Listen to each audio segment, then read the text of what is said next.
Hello बिजापुरियन, अब तक इस शाही मंदी का शाही जायका आपने नहीं लिया है तो अभी विजिट करें। सिर्फ 1499 में जैसे आंत लोग खा सकते हैं।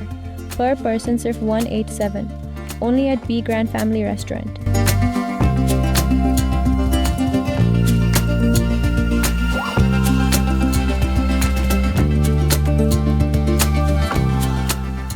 मैं हूं आबिद हुसैन शेख, आपका खैर मकदम है कर्नाटक एक्सप्रेस में। सबसे पहले नजर आज की हेडलाइंस।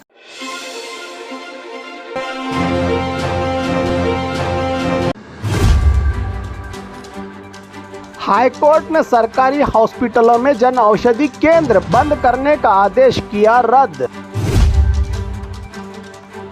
प्राइवेट स्कूलों से सरकारी स्कूल जाने वाले स्टूडेंट्स को 15 दिन में टीसी देना होगा कंपलसरी। चोर बना शिकार, चोरी करके भाग रहे चोर को ही गैंग ने लूट लिया, 5 गिरफ्तार। वरिष्ठ आईपीएस अधिकारी आलोक कुमार को प्रमोशन, अब जेल विभाग के डीजीपी नियुक्त। बागलकोट में बिना अनुमति मस्जिद निर्माण पर विवाद, भगवा संगठनों का विरोध तेज। एसडीएमसी अध्यक्ष के पर्सनल लोन का असर, बच्चों का मिड डे मील रोक रहा बैंक। कर्नाटक विधानसभा में नफरती भाषण बिल पेश, बीजेपी का जोरदार विरोध। रायचूर और कोप्पल में बड़े सोने और लिथियम भंडार की खोज।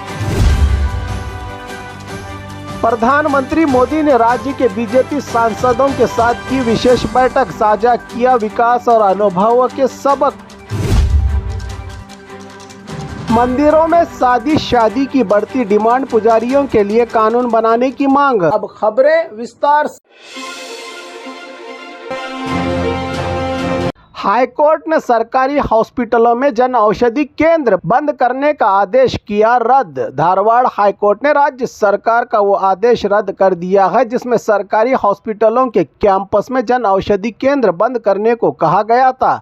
याचिकाकर्ताओं ने कोर्ट में बताया कि जन औषधि केंद्रों से गरीब लोगों को 50 से 90% सस्ती दवाइयाँ मिलती हैं, इसीलिए उन्हें हटाना जनता के अधिकारों का उल्लंघन है। कोर्ट ने सरकार का फैसला खारिज कर दिया। वहीं मंत्री शरण प्रकाश पाटिल ने कहा है कि सरकार ने केंद्र जन औषधि केंद्र बंद करने को नहीं बल्कि हॉस्पिटलों के अंदर न चलाने की बात कही थी। बीजेपी ने कांग्रेस सरकार पर आरोप लगाया कि वो गरीबों के हित में चल रहे जन औषधि केंद्रों को बंद करना चाहती थी, लेकिन कोर्ट ने इस कदम पर रोक लगा दी। अब हाईकोर्ट के आदेश के बाद जन औषधि केंद्रों को चलाने का रास्ता साफ हो गया है, जबकि सरकार कह रही है कि हम मुफ्त में हॉस्पिटलों में दवाइयां देते हैं तो फिर दवाइयों को खरीदने की क्या जरूरत।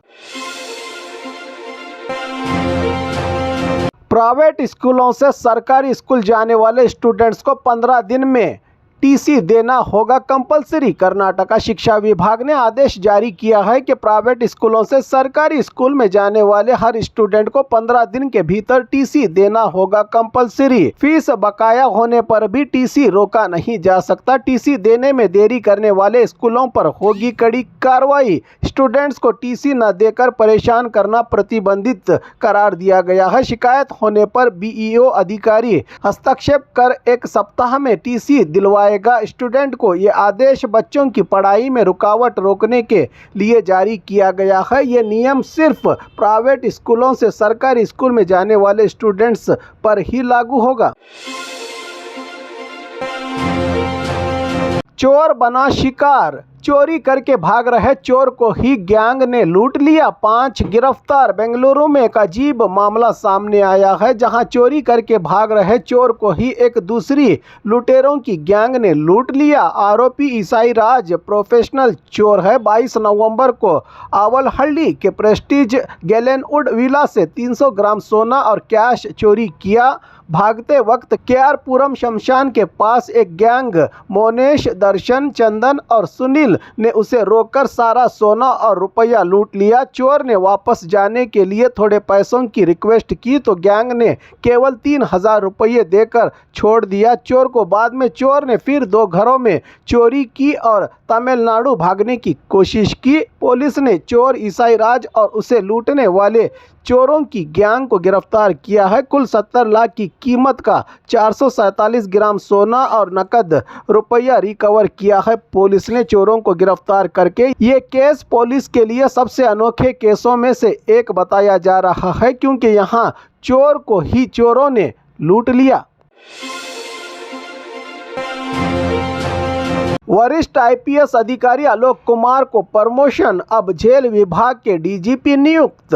कर्नाटक सरकार ने वरिष्ठ आईपीएस अधिकारी आलोक कुमार को प्रमोशन देते हुए जेल विभाग के डीजीपी पद पर नियुक्त किया गया है। आलोक कुमार को डीजीपी रैंक देकर जेल विभाग में भेजा गया है। परप्पन अग्रहार सहित कई जेलों में बढ़ते भ्रष्टाचार और कैदियों की मनमानी को रोकने के लिए सरकार ने ये बड़ा कदम उठाया है। जेल में एडीजीपी बी दयानंद को ट्रेनिंग विभाग में ट्रांसफर किया गया है। कड़े और सख्त ऑफिसर माने जाने वाले आलोक कुमार से जेलों में डिसिप्लिन और कानून व्यवस्था में सुधारने की उम्मीद जताई जा रही है। इनके चार्ज संभालने से सरकार का मानना है कि उनकी नियुक्ति से जेलों में चल रही गड़बड़ियों पर रोक लगेगी।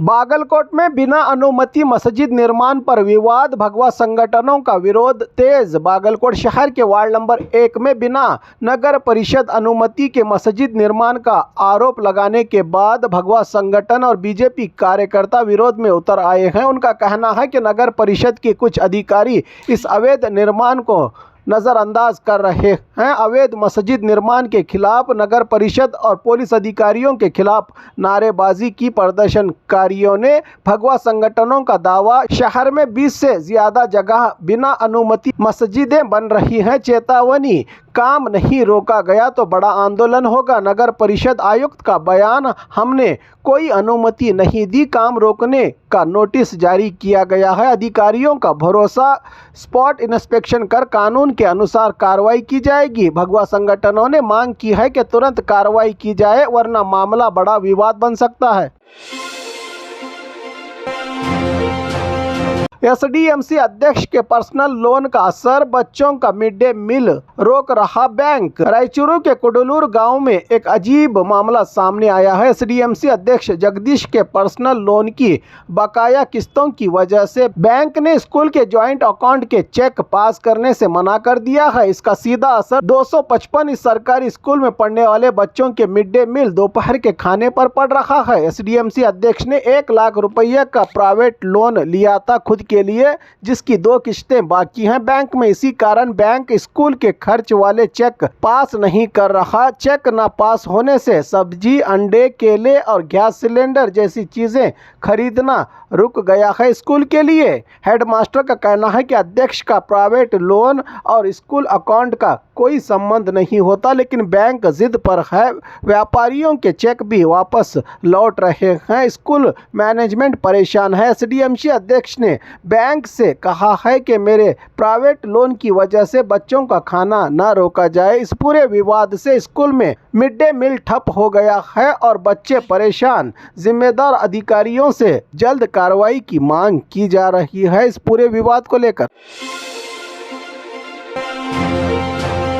कर्नाटक विधानसभा में नफरती भाषण बिल पेश, बीजेपी का जोरदार विरोध। कर्नाटक विधानसभा में आज नफरती भाषण और नफरती अपराध रोकथाम बिल पेश किया गया, जिस पर बीजेपी ने तीखा विरोध जताया और बिल वापस लो के नारे लगाए। सदन में गृह मंत्री डॉक्टर जी परमेश्वर ने बिल पेश किया, जिसमें धर्म, जाति, भाषा, लिंग, जनजाति या विकलांगता के आधार पर नफरत फैलाने पर 3 साल जेल और 5,000 रुपये जुर्माने का प्राविधान रखा गया है। इस बिल में नफरती भाषण को बढ़ावा देने, पब्लिसिटी करने या सपोर्ट करने वालों पर भी कार्रवाई होगी। बीजेपी का आरोप, सरकार का इरादा भगवा संगठनों को निशाना बनाना है। अपोजिशन ने पूछा, धार्मिक स्थलों पर होने वाले भाषणों की निगरानी कौन करेगा? हंगामा और शोर शराबे के बावजूद स्पीकर ने आवाज के वोट से बिल पेश होने का ऐलान किया। ये मुद्दा विधानसभा में राजनीतिक टकराव को और तेज कर सकता है।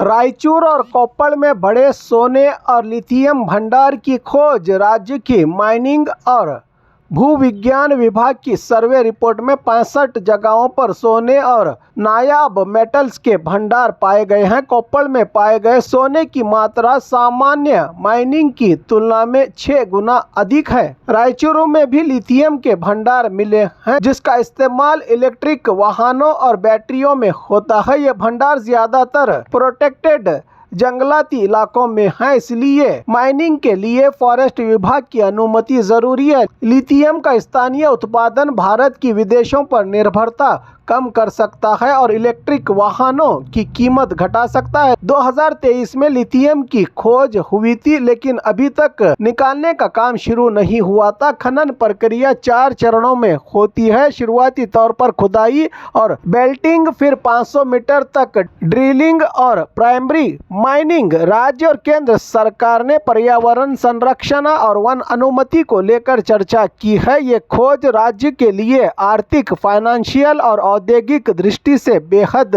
महत्वपूर्ण मानी जा रही है। प्रधानमंत्री मोदी ने राज्य के बीजेपी सांसदों के साथ की विशेष बैठक, साझा किया विकास और अनुभव के सबक। प्रधानमंत्री नरेंद्र मोदी ने राज्य के बीजेपी सांसदों के साथ लगभग 40 मिनट तक बैठक की। बैठक में सांसदों के अपने अपने क्षेत्रों में किए गए विकास के कामों पर चर्चा हुई। मोदी ने वाराणसी का उदाहरण देते हुए कहा कि सांसद बनने से पहले और बाद में क्षेत्र में बदलाव का अनुभव साझा करना जरूरी है। उन्होंने सांसदों को कार्यकर्ताओं के साथ जुड़े रहने, जनप्रतिनिधि के रूप में भरोसा कायम रखने और परिवार के लिए समय निकालना जैसी सलाह दी। मोदी ने बताया कि अनुभव साझा करना सिर्फ सिखाने के लिए नहीं, बल्कि संगठन और जनता के फायदे के लिए इस्तेमाल किया जाना चाहिए। उन्होंने सांसदों को पार्टी संगठन को मजबूत करने और ज़मीनी स्तर पर एक्टिव रहने पर विशेष जोर दिया। ये बैठक सांसदों के लिए नेतृत्व और क्षेत्र में विकास के अनुभव को सिखाने का एक महत्वपूर्ण सत्र माना जा रहा है। मंदिरों में शादी की बढ़ती डिमांड, पुजारियों के लिए कानून बनाने की मांग। हाल ही के दिनों में शादी करने की मांग बढ़ रही है। समाज में कई जोड़े मंदिर में सरल तरीके से शादी करना चाहते हैं। पुजारियों को समस्या इसलिए हो रही है क्योंकि कुछ जोड़े शादी के कुछ ही दिनों बाद तलाक ले लेते हैं। इस कारण पुजारी अक्सर पूरी पूजा पाठ करने के बजाय अन्य तरीके अपनाने पर मजबूर हैं। मुजराई और एक संगठन ने सरकार से डिमांड की है कि मंदिर में शादी के दौरान पुजारियों को परेशान न किया जाए और इसके लिए एक कानूनी इंफ्रास्ट्रक्चर तैयार किया जाए। उद्देश्य यह है कि मंदिर में शादी करने वाले जोड़े और पुजारी दोनों सुरक्षित और कानूनी तरीके से शादी कर सके।